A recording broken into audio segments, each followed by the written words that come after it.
Magandang umaga! Kumusta po? Narito po ulit ang update natin para sa lagay ng ating panahon. Ngayong umaga po ng June 24, 2025. Sa ngayon po ay patuloy pa rin na may dalawang sama ng panahon sa karagatan, sa labas at loob ng ating area of responsibility. Isang bagyo po ang nasa labas ng ating PAR na tinawag po sa international name na bagyong Sepat. Hindi na po ito banta sa ating bansa at tinutumbok na po ang Japan. Ang isa naman na LPA ay nandito pa rin sa loob ng ating area of responsibility sa kanluran ng Central Luzon, about 241 km west of Masinloc, Zambales, at kumikilos po palayo pero nahahatak pa rin ito ang habagat na nakakaapekto naman sa kanluran ng Southern Luzon at Central Luzon. Ang LPA ay kumikilos pa west, north, northwest at mamayang gabi o bukas ng umaga ay posibleng nasa labas na po yan ng ating area of responsibility.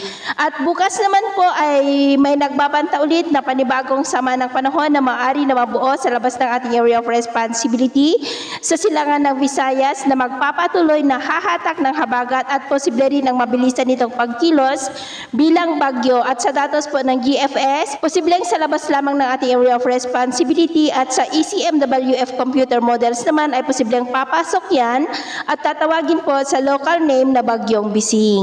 At sa lagay ng ating panahon ngayong madaling araw, dahil pa rin sa trough ng LPA ay may mga isolated rains sa ilang bahagi ng Pangasinan, Benguet, Zambales, Tarlac, Pampanga, Bataan, Bulacan, ilang bahagi ng Metro Manila, Cavite at may mga isolated rains rin sa ilang bahagi ng Bicol Region, Catarman, Catbalogan, Giwan, Coron sa may Palawan, San Jose sa may Mindoro at Dinagat Island.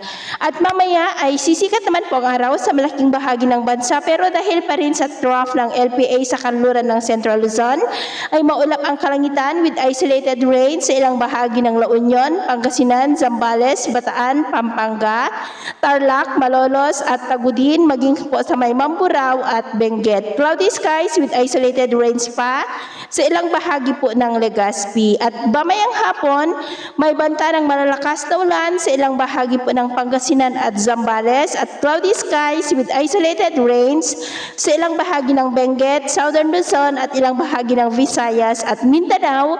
Kaya mag-ingat po tayo dahil posible pa rin ang mga banta ng mga pagbaha at pagguho ng lupa.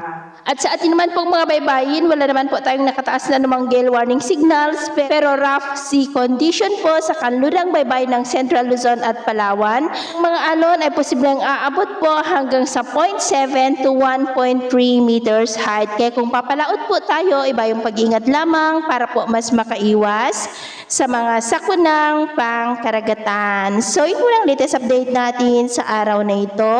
At ako pa muli si James na nagsasabing sa kahit na pagsubok po na darating sa ating buhay, huwag na huwag po tayong mawawalan ng pag-asa. Thank you and God bless!